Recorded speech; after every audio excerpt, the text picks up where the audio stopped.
कबीर कबीर कहते हैं कि कथनी बदनी छाण दे, कथनी बदनी छाण दे, रहनी सो चित लाए। कथनी बदनी छाण दे, रहनी सो चित लाए। निरख निर, निरख निर प्याए बिन, निरख निर प्याए बिन, कबहू प्यास न जाए।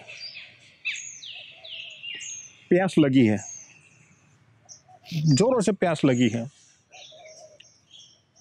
और हम पानी का दर्शन कर लें, जल का दर्शन कर लें, और जल का दर्शन कर कर हमारी प्यास छिप न जाएगी।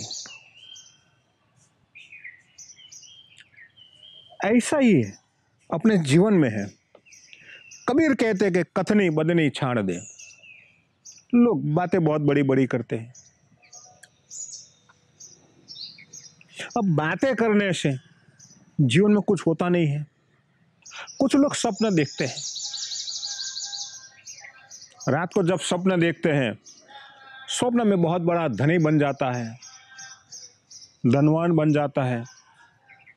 अब धनवान तो बन जाता है, धनी बन जाता है, लाखों का मालिक बन जाता है, कोई राजा बन जाता है। अब ये राजा भी बन जाए, कितना भी बड़ा साम्राज्य खड़ा हो जाए, नींद चली जाए, पता चलेगा सोने के लिए खाट तक नहीं है, जमीन पर सो रहा है, पेट भी खाली है, खाने के लिए अन्न भी नहीं है। तो स्वप्न में देखी हुई जो दुनिया है, वो दुनिया सही नहीं है।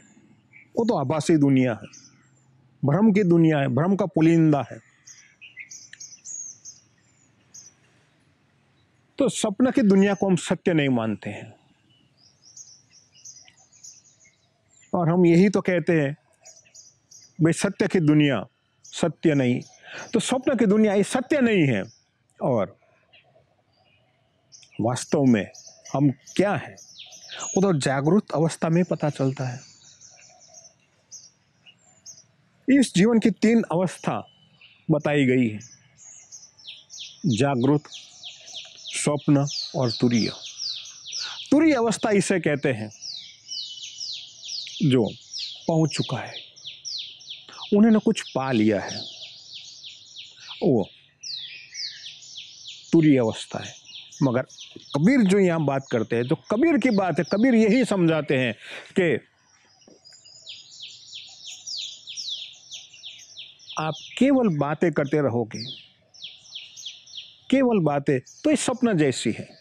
जैसे सपनों में हमने बहुत बड़ी आभासी दुनिया खड़ी कर दी, मगर खड़ी कर दी आभासी दुनिया, मगर ये तो केवल बातों में ही है, हवा हवा ही है। तो स्वप्न की दुनिया वास्तव में नहीं होती है। ऐसी केवल कथा कीर्तन बातें करने से कुछ होता नहीं है। बहुत सारे संत महात्मा को हमने देखा है, सुना है, बहुत सारी बातें की थी, और उनकी बातों में कुछ गलत नहीं था, कुछ ऐसा न था कि जो गलत है। उन्होंने कभी ये नहीं कहा था कि गलत काम करो और मैं बचा लूंगा, परमात्मा आपको बचा लेंगे। मगर उन संत महात्माओं ने बातें बड़ी बड़ी की, मगर खुद कर्म गलत कर दिए। अब गलत कर्म कर दिए, गलत कार्य कर दिए, आज उनका परिणाम वो भुगत रहे। बहुत सारे संत महात्मा महात्मा बनने के बाद भी आज जेल में है। क्यों है? तो कि कथनी बदनी छाण दे, रहनी सो चित लाए। रहनी, अपना जीवन क्या चलता है, कैसे चलना चाहिए, इनके प्रति सोचिए। अब इनके प्रति कोई सोचता नहीं है, अपने जीवन के प्रति कोई नहीं सोचता है। जो बातें करते हैं तो केवल हवा हवा की बातों से कुछ नहीं होता है। जैसे कबीर कहते हैं, निरख निर, निर जल का दर्शन करने से प्याए बिना कबहू प्यास न जाए। प्यास छिपने वाली नहीं है। तो नीर, उनका पान करना पड़ेगा। जल है तो जल का पान नहीं करेंगे तब तक प्यास जाएगी नहीं। तरस छिपेगी नहीं। तो याद रखें, कबीर हमें जो जीवन सूत्र, जीवन मंत्र सिखाते हैं तो यही सिखाते हैं। भूख लगी है तो अन्न चाहिए, प्यास लगी है तो नीर चाहिए, पर वो देखने के लिए नहीं है। निरखने से कुछ नहीं होता है। दुकान में, हलवाई की दुकान में बहुत सारी मिठाइयाँ पड़ी होती हैं। अब केवल उनकी सुगंध लेने से, उनका दर्शन करने मात्र से हमारा पेट नहीं भरने वाला है। वो हमारा आहार होना चाहिए, आहार बनना चाहिए। केवल हमारे पास बहुत सारी किताबें हैं और किताब है, और किताबों का हम हर रोज पूजन करते रहेंगे, दिया करते रहेंगे, अगरबत्ती जलाते रहेंगे, तो ये किताबों का ज्ञान हमारे भीतर नहीं आएगा। किताब को पढ़नी पड़ेगी, पढ़ने से भी नहीं आएगा, पढ़कर समझने की आवश्यकता है। और समझेंगे, जानेंगे, पहचानेंगे, तभी तो उनका ज्ञान जो है हमारे भीतर प्रवेश कर सकेगा। अभी इंजीनियर बनना है, डॉक्टर बनना है, तो किसी इंजीनियर को देखकर कोई इंजीनियर नहीं बनता है। किसी इंजीनियर की किताबें देखकर कोई इंजीनियर नहीं बनता है। विद्यालय में जाना पड़ेगा, किताबें लेनी पड़ेगी, किताबें पढ़नी पड़ेगी, पढ़कर समझनी पड़ेगी। जो कुछ भी करना है वो करना पड़ेगा। तो ऐसा ही अध्यात्म के क्षेत्र में भी यही है कि आपको अध्यात्म के क्षेत्र में आगे जाना है तो केवल दिया जला दो, मोमबत्ती जला दो, मंदिर में हर रोज दर्शन करने चले जाओ, वेश धारण कर लो, माला पहन लो, राम राम जप लो, तो ये अध्यात्म नहीं खिलेगा। ये अध्यात्म की बात ही नहीं है। ये तो केवल बाह्याचार, और बाह्याचार से आप अपना कुछ कर्म नहीं कर पाओगे, कुछ न समझ पाओगे, अपने दिमाग में कुछ नहीं आएगा, कोई प्रगति नहीं होगी। तो अध्यात्म के क्षेत्र में आगे बढ़ना है तो ये नहीं है कि आपने केवल दिया जला लिया, हर रोज आप दिया करते हो और एक दो श्लोक या मंत्र पढ़ लिया, रट लिया और आंखें बंद कर आपने प्रार्थना कर ली, तो अध्यात्म प्रकट नहीं होगा। ये जीवन का मंत्र बनना चाहिए। और जीवन का मंत्र कब बनेगी? तो क्या रहनी सो चित लाई, वो दिमाग में आना चाहिए, समझ में आनी चाहिए और प्रैक्टिकल होना चाहिए। बहुत सारे संत महात्माओं ने अपने जीवन में उनको उतारा नहीं, समझा नहीं, खुद समझाते रहे, लोगों को समझाते रहे, भीड़ को समझाते रहे, खुद न समझ पाए, परिणाम स्वरूप वो जेल चले गए।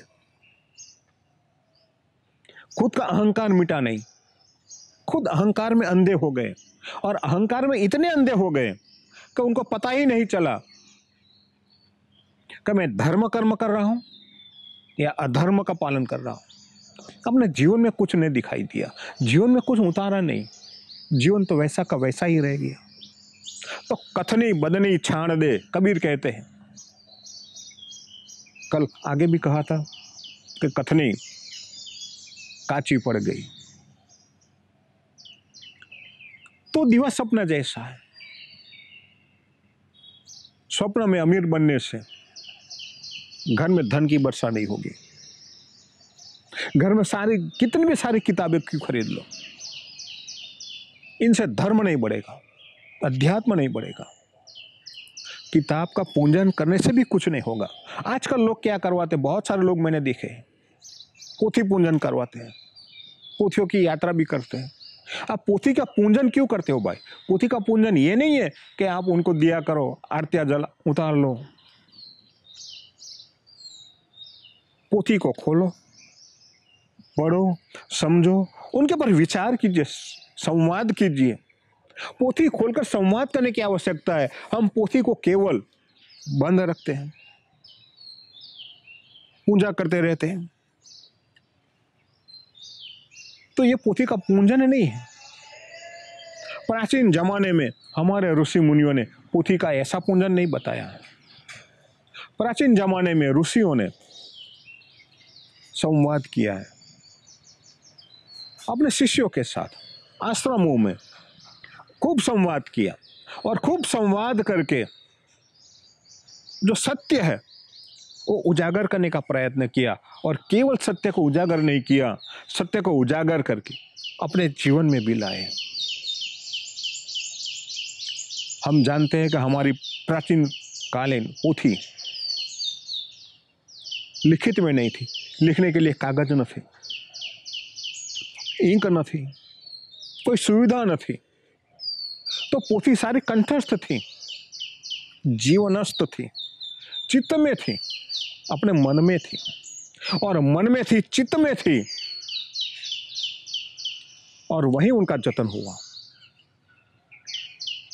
आज भी हमारे समाज में हम देखेंगे तो बहुत सारे लोगों को बहुत कुछ याद है, कंठस्थ है और जीवनस्थ भी है, और उनको अभिमान नहीं है। वो अभिमान से ये नहीं कहते हैं कि मुझे इतने सारे पोथी कंठस्थ है, मैं ये जानता हूं। उन्होंने जीवनस्थ किया है, जीवन में लाए हैं, और इसी तरह वो जीवन व्यतीत करते हैं। चित्त में लाइए तो धर्म अध्यात्म यही है, रहनी सो चित्त लाए। जो चित्त में है, मन में है, आचरण में है, वो धर्म है। तो धर्म आचरण का होना चाहिए। तो आते रहिए, सुनते रहिए। और कबीर ने जो बस जीवन मंत्र बताया, जीवन सूत्र बताया है, तो जीवन सूत्र यही है कि स्वप्न की दुनिया हमारी दुनिया नहीं है, तो आभासी दुनिया है। वास्तविक दुनिया में आइए, चर्चा कीजिए, गोष्ठी कीजिए, संवाद कीजिए, और अपना जो रास्ता है वो केवल पोथी का नहीं है, न कथा कीर्तनों का है। केवल कथा सुन सुनकर आप रह जाओगे तो भी कुछ नहीं होगा। क्यों नहीं होगा? तो कथा तो लोग बहुत सुनते हैं, मगर इनका अर्थघटन क्या करते हो, आचरण क्या करते हो, उनका मूल्य भूल जाते हैं। उनका मूल्य समझो। उनका मूल्य समझे बिना सच्चा अध्यात्म नहीं प्रकट होगा। गुजराती कवि अखा ने बहुत समझदारी पूर्वक बात की है कि कथा सुनी सुनी फूटिया कान, तोय अखा ना आव्यो ब्रह्म ज्ञान। कथा सुन सुनकर एक कान भी फूट गए, बहरे हो गए, मगर ब्रह्म ज्ञान प्रकट नहीं हुआ। क्यों नहीं हुआ ब्रह्म ज्ञान? तो ब्रह्म ज्ञान इसलिए प्रकट नहीं होता है कि हम केवल सुनने जाते हैं, और लोग यही मानकर चलते हैं कि हमने कथा सुन ली, ये सुन ली तो हमारा कल्याण हो जाएगा, दो शब्द कान पर पड़ जाएंगे और परमात्मा प्रकट हो जाएगा। तो ऐसा परमात्मा प्रकट नहीं होगा। ये हमारा मन का वहम है। तो सच्चा अध्यात्म संवाद से होता है। पोथी पढ़कर, संवाद कर कर, सदगुरु के सानिध्य में बैठकर होता है। जाना चाहिए, सदगुरु के शरण में जाना चाहिए, और सदगुरु की शरण में जाकर सच्चा अध्यात्म वहीं से प्रकट कीजिए। तो रहनी सो चित्त लाई, कबीर ये जीवन सूत्र समझाते हैं। हमारे जीवन में वो दिखना चाहिए।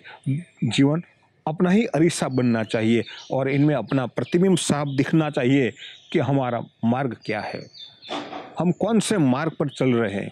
तो आते रहिए, सुनते रहिए, और कबीर ने जो जीवन सूत्र बताया है, रहनी सो चित्त लाए, तो हमारा जीवन हमारा प्रतिबिंब है, और प्रतिबिंब हमें साफ दिखना चाहिए कि हम कौन से रास्ते पर चल रहे हैं। अस्तु राम कबीर।